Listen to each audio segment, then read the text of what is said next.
Thank you for joining me, Glenn Rashipura, on NMH at 1, where we highlight the news making waves in Namibia and beyond, ranging from current affairs, community stories, sports, and economic news.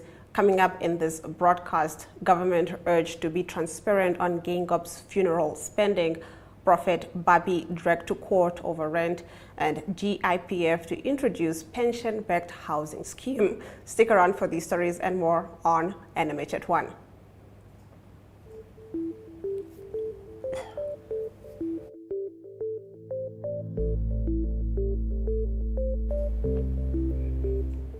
Getting into our midday news update, Bank Windhoek employee Nico Rebebe, who has been on the run since January after allegedly stealing $2 million from the bank's Opuwo branch, has been arrested. Details remain sketchy, but he allegedly handed in himself over to the police in Opuwo.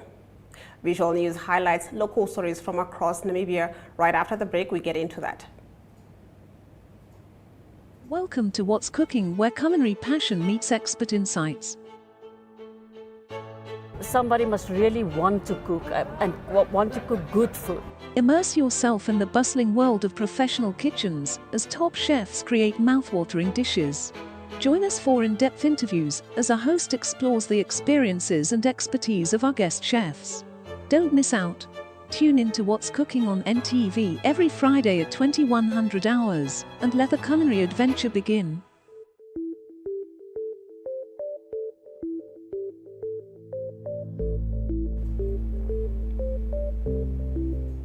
Getting into our visual news segment, the Deputy Director for the Directorate of Disaster Risk Management within the Office of the Prime Minister, Flory Ashipala, says that disasters do not unilaterally affect Namibians.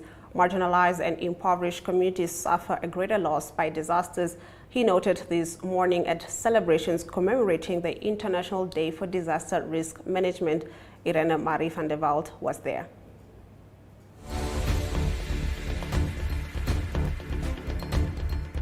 Support from all local governments in advancing disaster risk management projects and programs, including the Commodity Beneficial Management Information System, also known as CBIMS, which is currently being rolled out by the Office of the Prime Minister in close collaboration with regional councils. This is a transformational system which aims to automate government response to disasters by issuing voucher cards to identified beneficiaries in order to redeem their relief food items at local retailers.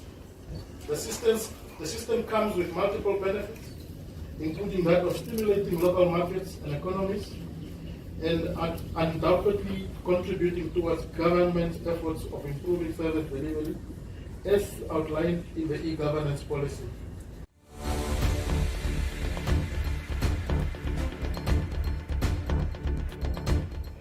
I'd like to make a correction on the previous video. It happened yesterday morning and not today morning. Now moving on, Lashandra Kutsie of the Project Room delivered remarks at the just opened all-in women's exhibition at the Franco-Namibian Cultural Center.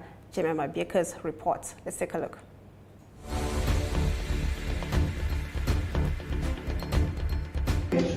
I would just like to take a moment to share a bit about what we do at the Project Room. A very small gallery here in London with very big dreams, which I manage with my partner, Frida Law.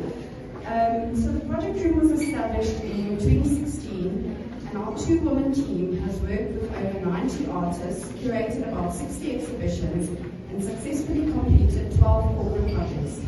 Through our regular exhibition program, our projects, growing network of collectors and corporate clients, we hope to foster a vibrant Namibian arts industry to contribute substantially to the livelihoods of Namibian artists, and to celebrate local talent and amplify Namibian voices. I think that for us is really important, especially on a global scale. Now back to this evening, all in. This morning in Namibia, about 1 million of us woke up as women, each with their own challenges and hopes for the day. Namibian women are diverse in background, identity, perspective, and approach.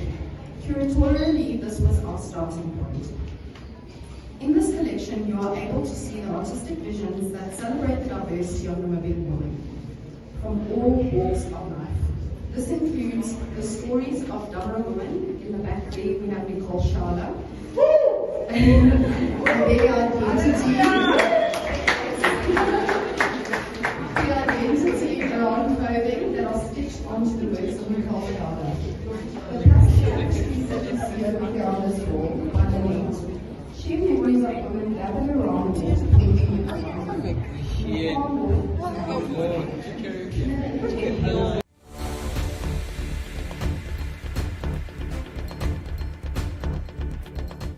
That concludes our visual news segment.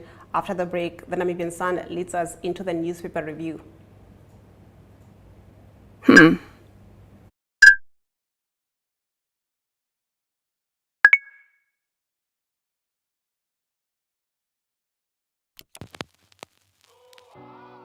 E-Ticket, your online ticket solution for events and event marketing, bringing you ease of mind and making sure that your event gets out there.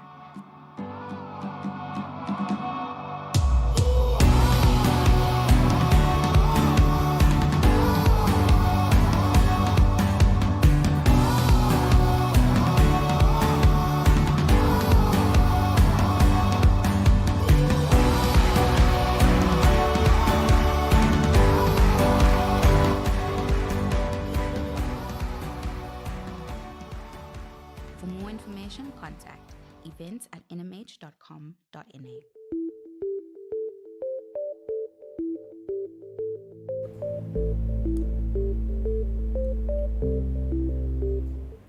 Getting into our newspaper review segment, on the front page of the Namibian Sun, it reports that the United People's Movement leader Jan van Wyk described his party's alliance with the country's official opposition, the Popular Democratic Movement, as an oppressive and exploitative arrangement, but hastened to add that they will challenge their removal from the National Assembly in court.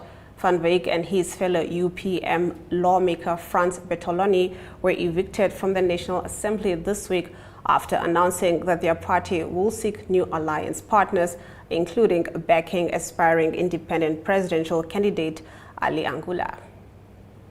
On page 3, the Government Institutions Pension Fund has announced its intention to introduce a